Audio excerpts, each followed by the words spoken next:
I'm going to start like I always do, waving. That's what I do. So it's Saturday night, and I got to tell you, I am loaded, ready for bear. And who brought the snacks? That's so funny. You should say that. First of all, let me just say that I'm not proud of myself, but I had tater tots for dinner. And I say that because let me back up the train and talk about this week a little bit. And I love seeing the 330 gang here, and I love seeing the 330 gang give each other, attention and love. And thank you for saying I look nice. I always get brightened up when I get flowers. I love flowers. And I had bought myself some gladiolas last night, very nice burgundy gladiolas, because I love flowers. And I had gotten flowers on Tuesday, and they're beautiful, but they're starting to go a little bit. So I said, oh, I love having flowers in the house. And yesterday I bought gladiolas, and then today, bam, like birthday month in full effect. And I thank you from the bottom of my heart for all of the love. And thank you, Producer Stanton, for continuing to let people know they got to tap that link. They got to let people know we like this. So this has been a wonderful, weird week of love. It started on Labor Day. So we'll call it, when people say, oh, I have to do this. This is a job. There's a difference between a job, a gig, something you have to do, and a labor of love. And I've shifted into very much understanding I know this sounds silly, but the power of whistle while you work. Remember, just whistle while you work is a Disney song, probably written by the Sherman Brothers, I'm going to guess. And I started this 21-day writing intensive on September 1st. And I was like a day behind for the whole week because I got back from San Francisco, blah, blah, blah, blah, blah. So Monday, Labor Day, is a day off for other people, but it wasn't a day off for this writing workshop. And Monday, because it's international, they said, hey, this is a holiday in the US, but this is international. So this is the second Monday of the workshop. And I took that day to get caught up. And it was a little bit, I felt behind, under the gun. Like I was letting something slip away, or I wasn't doing something. And then I realized how much of my life I spend sort of what they say in AA, shoulding on myself. I should have, I should have woken up earlier. I should have, stayed caught up. Even though I drove down from San Francisco and I, drove to San Diego on business, and, I was beating myself up about not having kept up. And then Monday, I got mostly caught up. But what really happened was that I shifted and I realized, hey, nobody's paying you. Nobody's grading you. Nobody's judging you. This is something you signed up for your betterment. Why would you use something that you signed up for with the best of intentions to beat yourself up? That makes no sense. Why wouldn't you treat yourself with, love and kindness because you actually jumped in? You actually spent some money. It wasn't costly. And you can tell that this particular person that I'm working, it's a group. I'll talk about it later if you're interested. Privately, you can message me. But this group is an international group of about 6,000 or 7,000 people posting on a Facebook group this 21-day writing. It's a writing journal workshop. You have to put down download a workbook and fill it in, and it's a real thing, and it's a great thing, and people are posting, and I'm getting a lot out of the posting, and I'm getting a lot out of hearing the workshop. And on Monday I thought, hey, the whole reason that your special is called Not Skinny, Not Blonde is because you figured out how to not concern yourself with what you're not, to stop wringing your hands over what you're not, and rejoicing over what you are. Take your own medicine. And on Monday, Labor Day, I just had this realization that I was doing the best I could to stay caught up, and that I was actually poisoning the well of the experience of reading everybody else's posts and, getting really into the swing of things in a fun way, because of feeling that I was behind. And I realized that that was sort of a leitmotif throughout my entire life. That whenever somebody pays me a compliment, and I'm just laying it out, because why wouldn't I? If I can't be honest with you guys who have been so supportive and that have taken me from almost nothing to over 4,000 subscribers just during the pandemic. I mean, thank you. Thank you. And I thought about how much it means to me that not only have you joined me, but many of you have sent messages saying, I can't believe more people aren't watching this. I told 3 friends, or I sent the link. Like, thank you. Because that is the best. Word of mouth is the best. To be endorsed by real people to real people is still the most important thing. I'm not about numbers. I'm about right. I'm about you feeling how much I put into this for you, because it means something to me. And that's what I started thinking about while I was writing and working very hard on the writing prompts, and then how it relates to my own manuscript. And we've talked about this on the 330. And I thought, enjoy the process. And if at the end of the 21 days, you don't feel like you got every bit of marrow out of the bone, so what? You downloaded the workbook.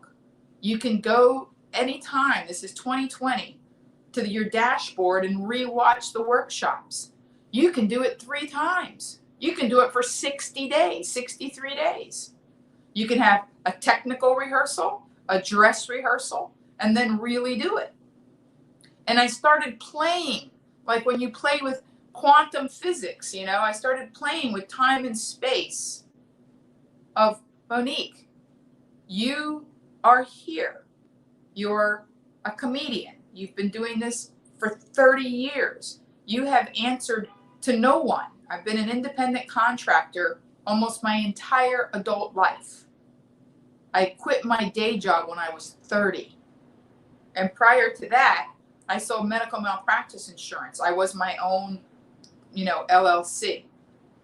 So before I was 27 years old, I already knew that I was okay being in charge of my own dominion, that I didn't have to work for other people and have deadlines and memos and CYA emails. And we didn't have emails in the 80s, but memos. Remember the little pink sheets while you were out? Remember people had notepads on their desks, those little pink notepads, so you could take a secretary could take a proper, notation of who called and when and what they wanted and what their names were.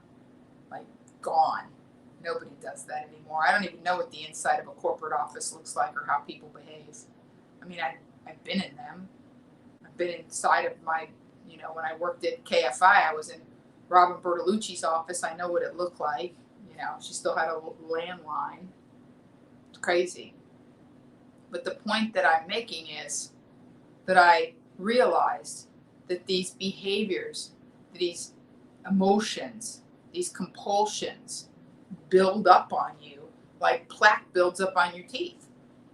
That you have to remind yourself, you have to scrub once in a while and remind yourself, hey, you signed up for this writing workshop to have fun, to write in a new way, to do something that was going to, enrich what you were already working on, or maybe add to it in that it was going to get your mind looking at it from a different perspective.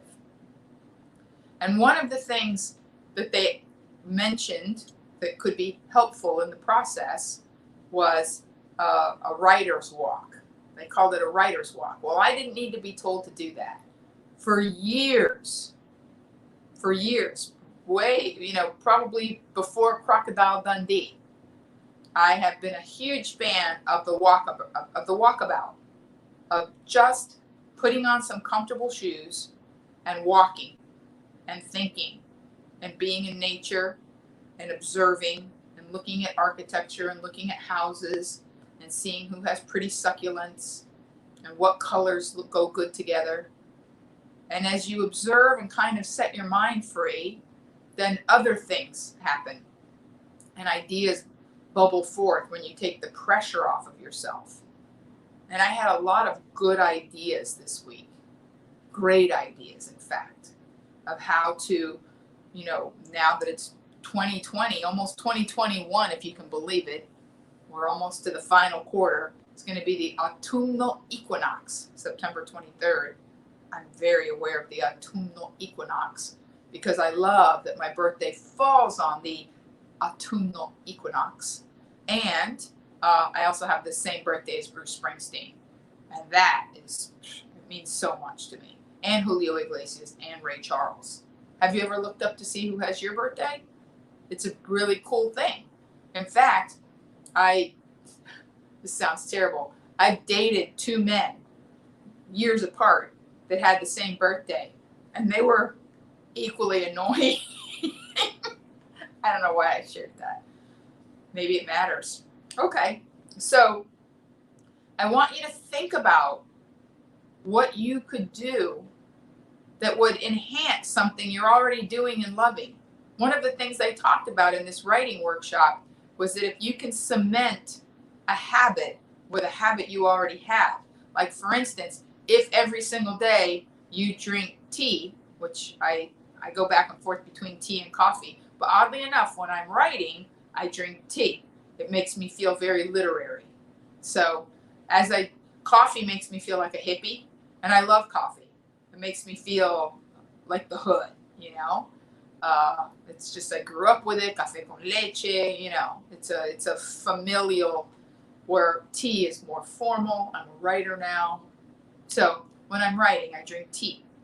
And I have very much started a ritual that I write, I free associate. When I first wake up, before I even brush my teeth or put on clothes, I get myself a cup of tea and I just free associate what I dreamt, how I woke up feeling, and in that weird little margin between sleep and awakeness, like how I felt and if anything came to me. Now, I'm talking a lot about this kind of stuff as opposed to news stories, which I have on my phone. But the reason being is because one of the biggest news stories of our lifetime, like COVID is a big story. It's international. It's global. Prior to COVID, I would be willing to guess that the biggest story in most of our lifetimes was 9/11. I mean, I was alive when Kennedy was assassinated, but I was a newborn. I remember landing on the moon. That I remember. That was huge. I can't even put into words. And in fact, over there in my record case, I have the Apollo, I have an album that my father bought me that has the actual recordings from Houston of the moon landing, with a book narrated by Walter Cronkite. It was like one of those collector's items that they put out after, events like that. Like everybody could buy, Candle in the Wind, the special Princess Di version. Well, I have in a perfectly maintained box the Apollo Houston landing, first, one small step for man, one giant step for mankind. I have that on a record with a book. And I say this because COVID is a huge story and it's going to stay with us. Just as 9/11, which was yesterday, is always one of those days where, I think it's officially called Patriot Day now. It's It's not a holiday or anything, but it's got a name, and clearly it's something that when you think about it happening 19 years ago, like there are people alive slurping Jamba Juice, taking Ubers that were infants, just like I was during the Kennedy assassination. They don't know what that was. They could be in college. My niece is 18. I actually found out that my sister-in-law was pregnant. That's so crazy. That's crazy. I just realized that I remember being told that my sister-in-law was pregnant April 1st, 2001. And I remember it like it was 12 seconds ago, because my brother didn't realize it was April Fool's. Obviously, he had bigger fish to fry. And he called me and said, "Don't tell mom and dad, but you're going to be an aunt," which I thought all day that it was an April Fool's trick. So I didn't tell anybody anyway. I wouldn't have betrayed his confidence. But the fact that my niece was born October 22nd, 2001.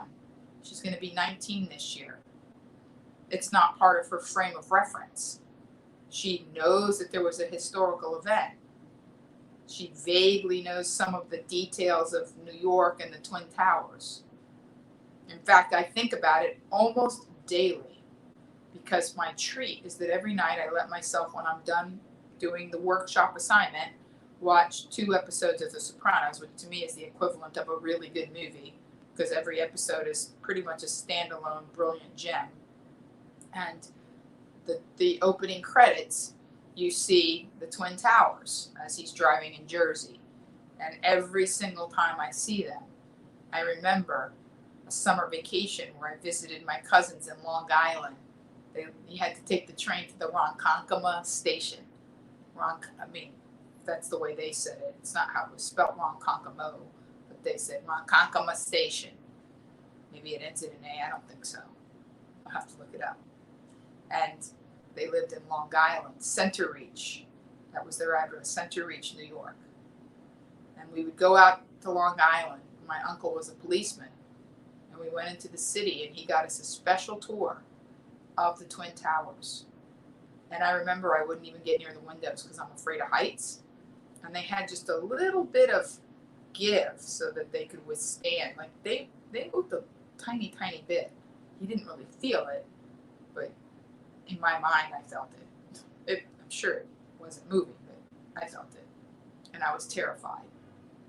But that's a memory that I have, that I was on the top floor of the Twin Towers with my family in the mid-70s. Monique in that outfit talking about 9/11.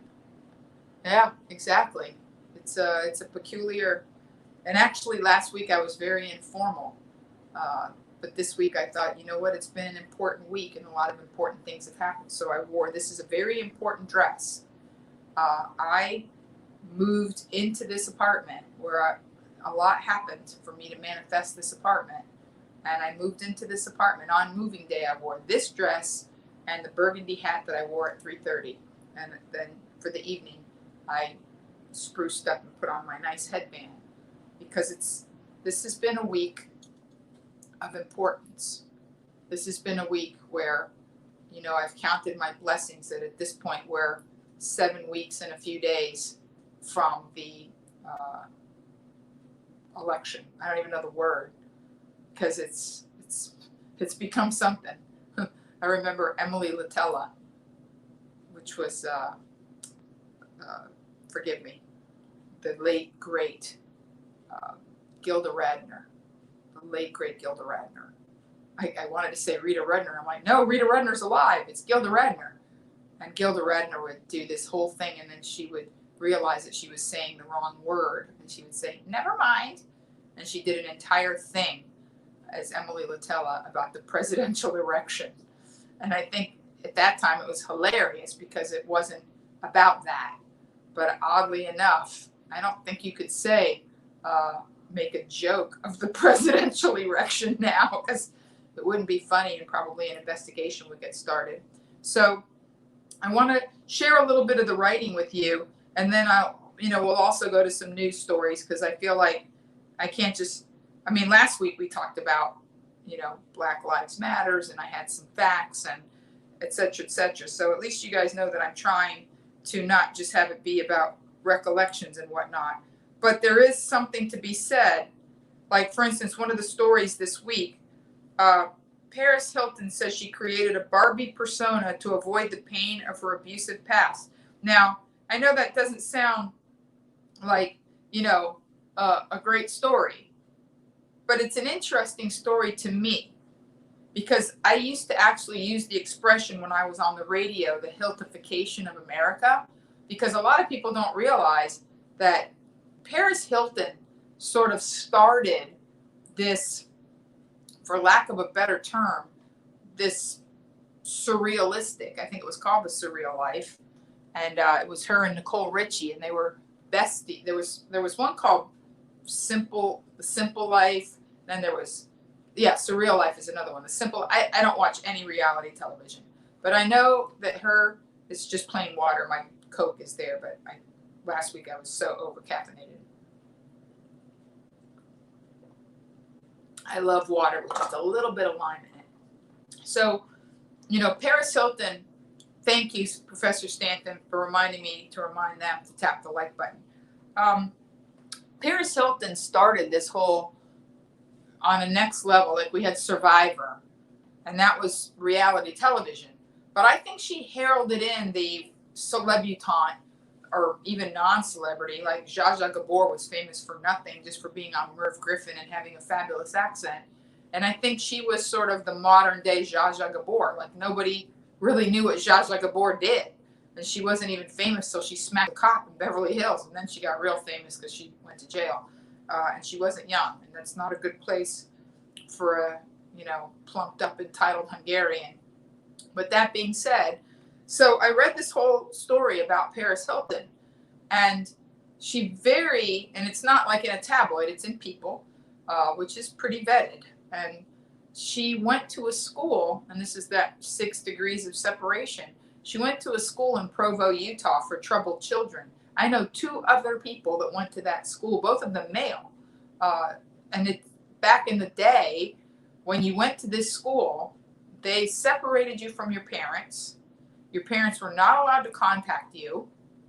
For the boys, it is my understanding that in the 70s, they could turn a fire hose on you as punishment. And there was some type of corporal punishment still being meted out into the early 90s. So during her time, she didn't claim to be physically abused except by other students, which the faculty turned a blind eye to. But mostly there was a lot of bullying and verbal abuse from the faculty, and that she hid her intelligence or sensitivity or whatever she felt was going to be made fun of or taken from her by creating this fake persona. And, I don't want to go out on a limb or read between any lines, but I can feel energetically that she was actually not being as forthcoming for the protection of others. And they commented, they contacted the school, and the comment from the school was, well, that was before. We've completely changed. We don't do what we used to do. And it seems like 2 other times this specific school has been sort of challenged in what they do. And I'm going to open the story, and I read over it, so I know pretty well. But the upshot is, and the reason why I'm saying this is because she started something enormous. Think about that show. And a lot of people don't realize how the world perceives me and who I really am was so different, says Paris Hilton, of the public persona she created. So she goes on to say that she was physically and emotionally abused on a daily basis for nearly a year. She has a documentary debuting on Monday called This is Paris. And after she was finally able to leave at 18, she was like, they left her there. I was so grateful to be out, I didn't want to think about it. Going out and partying was numbing the pain. And with the voice and the clothes, I created a character. So when they contacted the school, say The Canyon School, I'm going to give you the name of the school. The Canyon School in Provo, Utah, said that they changed management in August of 2000 and thus cannot comment. So, you know, the show was called The Simple Life in 2003. I was right. And a lot of people don't realize that Paris Hilton was friends with Kim Kardashian. Kim Kardashian used to sell Paris Hilton's hand-me-downs and cast-offs on eBay to make money. Like, Kim Kardashian was the poor relations, nobody from nowhere friend of Paris Hilton. And now, think of the amount of influence and importance that young people, girls particularly, give to that entire lifestyle. I was in Beverly Hills the other night. I shot pictures and posted them, and you know, I like to do the walk and talks. And I was shocked at the amount of young people, young girls predominantly, in line on Rodeo Drive, in 6 feet apart lines to get into these incredibly expensive brands. And I'm thinking to myself, I mean, obviously there are some people who are recession proof, and Los Angeles has a lot of them. But during COVID, how bizarre is it to see 18 to 24, 23, I mean, they're young, in 6 feet apart lines down the block to get into Dior? What does that mean? What does that say about young people's self-esteem? That once again, we've gone full circle and have become incredibly label conscious as we were. I mean, I remember in the disco era, it was all about the labels. You had the big labels, and you had, you know, Ralph Lauren, which is still big. But I think you understand the point that I'm making is things not only have not changed significantly in that arena, I feel like young people have doubled down on this sort of worship of celebrity. We've always had it as a society, but now it's sort of melded, which is why my mission is to create authentic, uplifting, community building content. However many people watch it is the right number, because the level of content that I create is not contingent upon the amount of people that are watching it. In other words, what I really embraced this week as I wrote, as I prepared for this show, as I looked for stories to support this show. For instance, one of the other stories that I loved, and it's not a brand new story, I just wasn't able to get to it last week because, I was right, it was Sunday. It was a new story.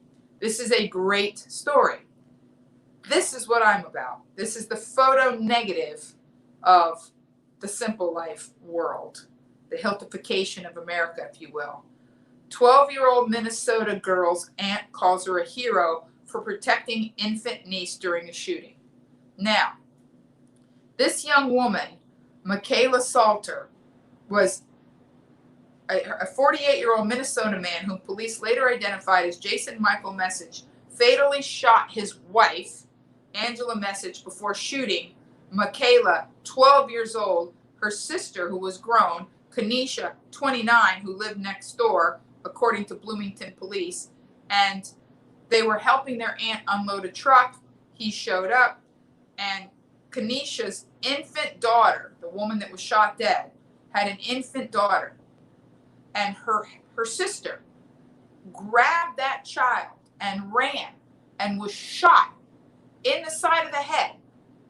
And her aunt said, she's a hero. She was going to protect that baby no matter what. She's a protector. Can you imagine? She's 12 years old. She's confronted with a horrific situation. And these things happen. Probably every single person that's watching me now has had somebody in their family involved in a completely sideways, borderline homicidal, divorces and custody battles can get so ugly so fast, and people really lose their noodles. And sometimes when you're lucky, all that happens is the children have to go through the emotional stress and trauma of dealing with two parents that hate each other. But if you're unlucky, all of us have read headlines about what happens to the unlucky ones. And to me, these two stories were photo negatives of each other. Although, yes, I can completely empathize with Paris Hilton. I can understand parents not knowing what to do with this young, bright, pretty, lively, and by the way, her parents were party animals, so, fill in all the blanks on that sent her away to this school in Provo. And this other little girl who has no privilege, nothing, extraordinarily good going on in her life other than she has a little sister that she loves, a mother that she loves, a family life, evidently an estranged father who was beside himself over this whole situation. And now she's in critical condition, by the way. I did check on that. She's still alive. She's in serious condition now, recovering from multiple gunshot wounds. So hopefully, and I will have an answer for you next week, because this story was something that stayed with me all week. The thought of being 12 years old and having enough wits about her to grab that child and run, and protect the kid. She got winged protecting the kid. I mean, that's Jackie Kennedy in the back of the convertible. That's big picture thinking right there. So we'll talk a little bit more about news, but last week we were talking about authentic winning, and when I started to look at news stories in Oregon, deadly wildfires, Northern California. The thing about news is, and this is what I used to say when I was on KFI, which used to make my boss crazy, people don't come to radio for news. People don't come to podcasts for news. You don't have to. It's on your phone. It's on Facebook. People post the stories that are important to them. It's almost like when I say your vibe creates your tribe. Your social circle decides what's going to be seen, what ends up, in the algorithm, what stories get shared. There was a fabulous story about 6 weeks ago about a boy on his bicycle who saw a little girl get abducted, who jumped on his bike and chased them. And I guess they got afraid that he was going to memorize the license plate or something. A young boy, African-American boy, and a little white girl got thrown out of a car because he had the gumption to get on his bike and chase these people. That was, I have the details, but what's the point? You could Google it. It was all over Facebook. So right now, most of the headlines are COVID, the election, and the wildfires. I don't think that's what you come to me to talk about. My family lives in San Francisco. We had a whole family chat going pretty much from Tuesday till Friday. We had a whole family chat going where they just kept posting pictures. And they're not good. Like the sky in San Francisco on Tuesday was orange. It was orange. The air quality is terrible. And here in LA, I have ash. In LA, I have what appears to be super fine ash on my patio, and the sky's been this weird hazy color, which I've shared with my 3:30 gang. I went out and actually tried to capture. You really can't capture the color on film. It doesn't come up right. So I want to circle back around to this week being an important week. Excuse me. Full disclosure, I'm not usually this thirsty. Please tap like. I'm not usually this thirsty, but I did a Zoom comedy show before this show. I did a stand-up show, which my friend Hector Baez was nice enough to promote and also to be present. And I know this because they were very grateful. They're like, "Who's this guy that's promoting our event?" I said, "Oh, it's Hector Baez." And it's important that I say thank you to people. because I know so many of you now from the 3:30 gang, and so many of you have been proactive in, promoting my career, getting the word out, talking about HBO Max, sharing old footage of me. I'm incredibly grateful. I'm incredibly grateful, and it's what spurred me on this week to understand that everything has its own time, and that putting ourselves under the gun that something has to happen at a particular time does not make you more creative. It does not make you have better ideas. It'll make you finish something, but was it the best something that could be finished? And yes, sometimes you do need a deadline so that you don't just keep going over something over and over again. Yes, I have given myself a deadline and I'm sticking to it. But more importantly than that, the deadline is 63 days. I've given myself 3 different times to approach the same material in 3 different ways. And if I've done my level best and it's not done in 63 days, that's okay too. I'll be pretty close. I'm certain of that. Because here's another thing. When you were a kid and you really wanted to do something, and somebody told you you couldn't do it, you didn't not do it. You just got sneakier. And the reverse is true as an adult. If you really want to do something, you're going to do it. But the more you tell yourself you have to do it, the less you want to. It's kind of your own reverse psychology. So as soon as I took all the pressure off myself, guess what? The last couple of days have been monumentally productive. And last night I walked 6.5 miles coming up with great ideas, which now I will share with you. I say these things because I very much don't want this to be about my journey, what I'm doing. This isn't sort of a spiritual selfie.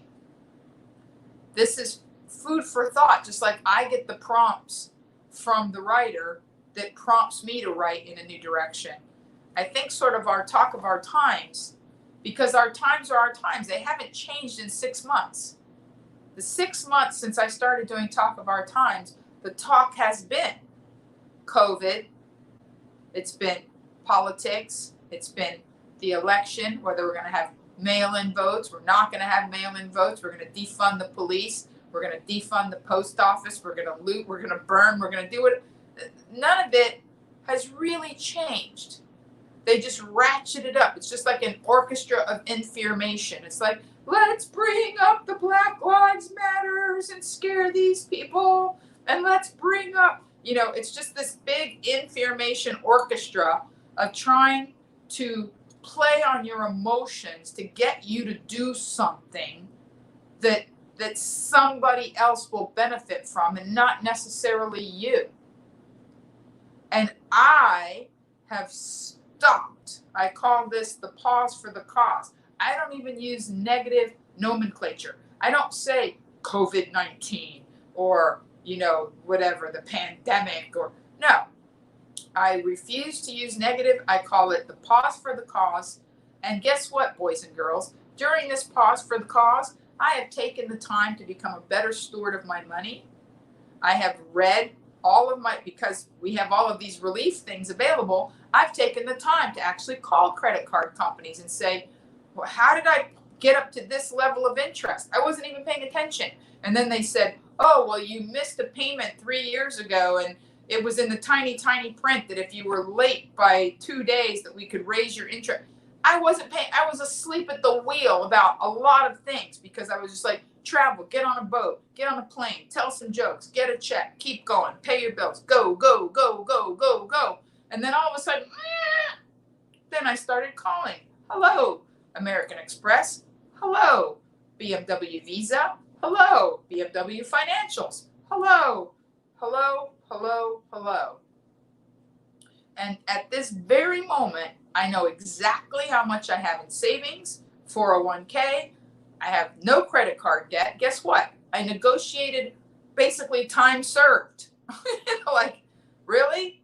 Well, if I pay this today, will you knock off that? They were just happy to have the money because nobody's paying their bills.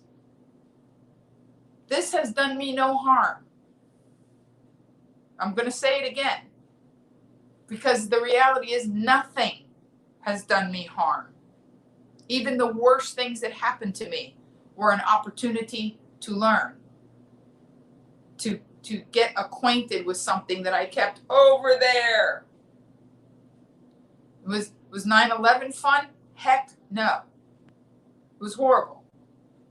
However, prior to 9/11, we didn't even realize, what was going on.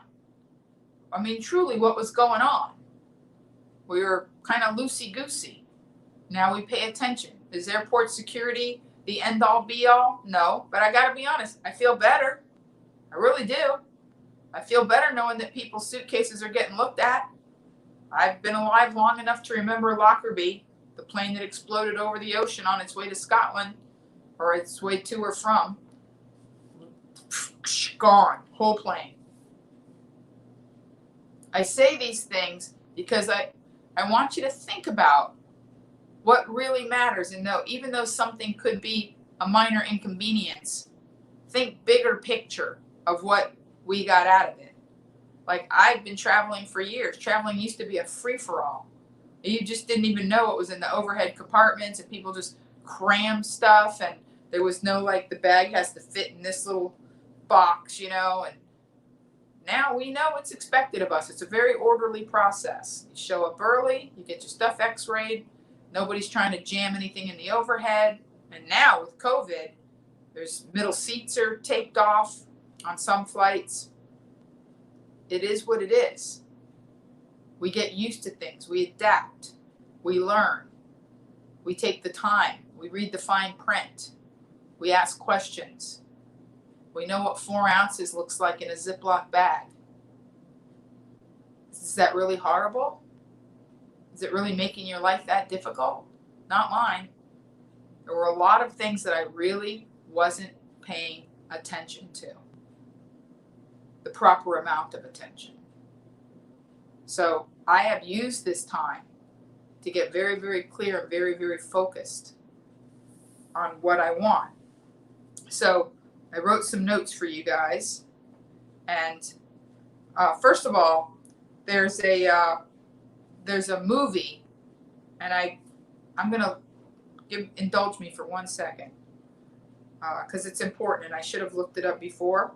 And I bet I keep calling him Professor Stanton, but there's a movie about with 9/11 as the backdrop, and I didn't think I was gonna like it because of the fact that Sandra Bullock, and here it is, extremely loud and incredibly close. Extremely loud and incredibly close. I did not think it came out in 2011. It came out exactly 10 years after 9/11, and it took some heat because the backdrop of the movie is 9/11. And the thing about the movie is that it has both Tom Hanks and Sandra Bullock, and I thought for sure there's no way it wasn't going to be like a total cry-baby melodrama schmaltz fest. Guess what? It's not. It's brilliant. I'm going to say the title again because it kind of captures the zeitgeist of that time. And I'm kind of wondering what the movies about this time, what I'm calling the summer of slam, will be like. Extremely loud and incredibly close. It's fantastic. And I thought about this all day yesterday that I wanted to share this movie with you. I thought about it so much I forgot to look it up, and I always say the name wrong. So this is how I learn things. I totally repeat them 3 times, and then they go into the computer. So, lucky for me, I have 2 phones, and I don't know where Safari is on this one because I don't ever use this. I call this the ghetto phone. Extremely loud and incredibly close. All right, there it is. Thank you. I knew if I said it enough times. Thank you. I want to tell you a little something about the movie before I go on. And the thing about this movie is that I had to look up that Max von Sydow is in it, of Exorcist fame, among many other things. Max von Sydow and Sandra Bullock and Viola Davis and Tom Hanks, but the star is a little boy who's a first-time actor. And after I watched the movie, I was like, I have to know who this child is, because he has just wrecked me. Well, he's like a genius. I think he was a Jeopardy champion, like when they do children's Jeopardy. And his mother is like a Russian immigrant juvenile oncologist, and his dad is equally like some kind of specializes in eye surgery. Like, these are the most erudite people with this brilliant son. And this boy, I think they cast him because they saw him on Jeopardy and said, like, that's our kid. It's a brilliant film, and I highly recommend it, because it set the tone for me after I saw it. And that's what art does. It put 9/11 in a perspective. I explained to a friend of mine why I'm grateful to be an artist / writer performer, is that, you know, there's so much ink about Vietnam. Like, there's so much ink. You know, there's all kinds of letters and books and documentaries and, you know, just on and on and on. It's been written about and studied and dissected from every angle. What went wrong, what went right. There's a fabulous documentary called The Fog of War. But pretty much, if you watch 2 movies, The Deer Hunter and Coming Home with John Boyd, pretty much if you watch those 2 movies and listen to one song, all right? If you listen to Billy Joel's Goodnight Saigon, and especially the live version where he had Vietnam Vet singing the chorus, that's it. Like, all of Vietnam was brought down to about a 5-minute Billy Joel song, and you totally understand it.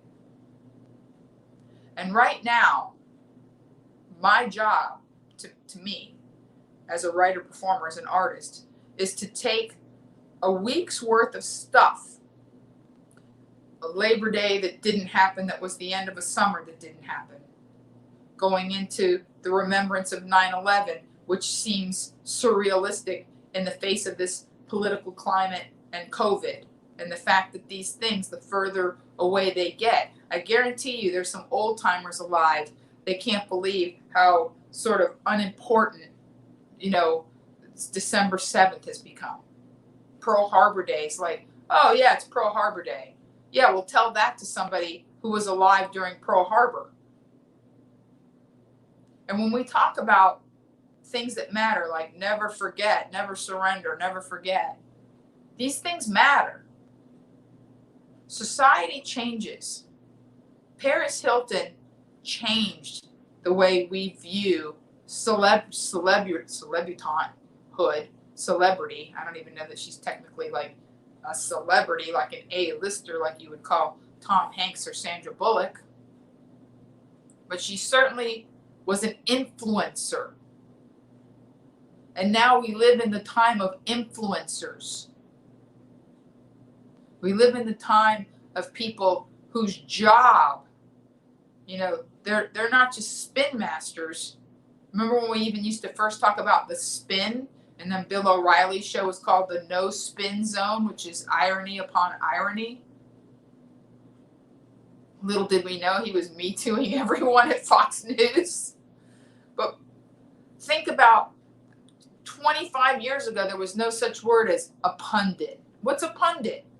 There was no such thing as a pundit. I mean, I'm sure the word existed, but we didn't use it. We didn't use spin.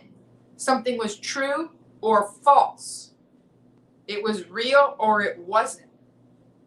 There most certainly wasn't fake news. There wasn't this thing called social media with these people called influencers whose daily, like from the minute they wake up, all they're trying to do is figure out what video or what dress or what thing or what information to put out there to draw more eyes on them. And as I was working on this writing intensive, I realized that the reason why things take me a long time is because before I say something, before I do something, before I start a YouTube show, I get, it's kind of like we say when I was a little kid, you got to get your head right, you know? I have to know in my mind what my intention is. An intention, when you set an intention just means a finished product. It is my intention to. Intention's different than try. Intention is end product, end result. You haven't thought about everything in between. I tell people I stick the flag in the dirt and work my way back and then work my way forward. And talk of our times, and now we're at show 21. I can't believe we are close to half a year. It's 24 weeks because I took 3 off. So there you have it. 26 is half a year. Talk of our times. Have I sat here and read news stories? No. I might if it's important enough. The fact that there's a week later unrest in Louisville and it's not going away. It's not dying down. I talked about this extensively last week, so I'm not going to belabor the point. This Breonna Taylor situation is not going to just fade away and radiate, as Blondie's saying. It's not going to happen. Something will have to be very publicly and systemically done. You heard it here first. When I was on KFI, a lot of people got angry with me because I said on the air, I'm not a political person. When people were like, oh, Trump's just running for publicity, he can't win. I said he can and he might. Very early in the campaign, I said he can and he might. And I knew all the reasons energetically why that was a complete possibility. Again, I'm not a political person. How I vote is my business. How you vote is your business. And quite frankly, I don't care as long as you vote. As long as you vote what you believe in your heart. But the point is that I saw the writing on the wall. I saw, because I've been alive long enough, somebody said you're a student of history, and I am. I saw how Ross Perot ran for president pretty much to split the party because he had beef with George Bush. See, that's one of those new millennial words. They have beef. Who's ever said, I got beef? I got a grudge, whatever. Ross Perot, who was a billionaire before there were tons of them, threw his hat in with Stockdale because he just wanted to screw George Bush. That's it. It's just that simple. He had beef with George Bush Sr. going way back. I think there might have even been some Halliburton, Texas connection, but whatever. I don't remember off the top of my head. Splintered the party, Clinton won. And a lot of people don't realize that Bill Clinton, although people were happy in the MTV generation, and I remember Martha Quinn interviewing him and asking him boxers or briefs, and he was young and he played the sax. But the bottom line is, he didn't have a ton of popular votes, but he had the Electoral College. Go back, see if I'm right. And that being said, the reverse happened to his wife with Bernie Sanders. It's not whether you do want something or don't want something. I don't have skin in the game. I'm just a student of history, seeing patterns. I jokingly say The Matrix was a documentary. And I watched sort of the rise of, Paris Hilton all the way into the Real Housewives, like just watch this wave. And then like the second wave behind that wave was all this Kim and Kanye. And, now there's this sort of third wave of, this whole new Gen Z that does its own thing completely different. And it's funny because, Kim and Kanye are like grown-ups. He's in his 40s. They have 3 kids. I mean, obviously I'm quasi-joking about that. But there's always something new. And one of the things I love about art is that real art and conversation is an art. And this is what I feel we have on Saturday nights. Art, writing, documenting, creating, which we can all do, every single one of us. That's the world we live in now. The power of one. I was saying this from the beginning on my 330s. Everyone can be a documentarian now. You just need an iPhone. Everyone can be an influencer. Everyone can grow a platform. Everyone can say what's on their heart and in their minds. Everyone can be a content creator. When you know what it is you're trying to do, when you start from the intention and work your way back, you're going to get there. And when I reminded myself of that on my very long walk and talk, when I said, hey, just keep showing up, Monique. Just keep writing about what you're seeing, what you're observing. One of the things I try not to do is insert myself in what I'm observing, but just be an observer. And as I watch this week shift from Labor Day of me beating myself up and trying to race to catch up, which is the opposite of Labor Day, which if you look up why Labor Day was even founded, and as I shifted from there to, and even producer Stanton and I had a conversation, if it is your intention to create a conversation, to impart on other people something that might stimulate them to have a better life or to make more use of their talents and gifts, if you point out trajectories that support what it is you're trying to share with people, if you show up and you pay attention to what's going on and what sort of your guidance system is telling you to do, it's going to get done. And between now and next Saturday, I'm going to continue to do my writing. I'm going to continue to look for little nuggets of stories of things going on, the talk of our times, that are supportive of, for lack of a better term, my brand, my lane, what it is I'm trying to influence you to do. Because I assure you, I have no agenda.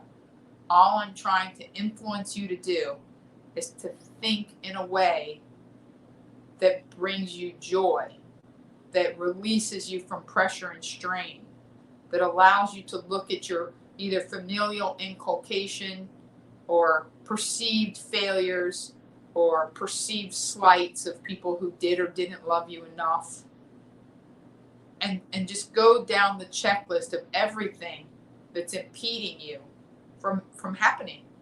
Because the one thing that I gave myself permission this week was that I said, Monique, and I do that, I talk to myself in third person, like that guidance system. I say, it's not about the book has to happen, or you have to have this earth-shattering talk of the times, or you have to get 10,000 YouTube followers because that's when YouTube pays attention to you. What has to happen is that you have to happen. That the things you're thinking that you think are important, that are supporting your intention, come out. And once I just let it be as simple as that, I have to happen. Everything got wonderful. And I thought about, for lack of a better term, what came out of 9/11, what came out of COVID, or is coming out still from the pause for the cause. What actually came out of falling behind in this writing workshop, which is I observed how I beat myself up if I don't only keep up but exceed my own expectations. How can you surprise yourself? You're you. And yet I've tried to do it for many, many years. I showed up. You showed up. We both had great intentions. I hope you've enjoyed our Saturday night conversation. Until next week, love hard, forgive harder, and get as happy as you can as fast as you can. See you next week.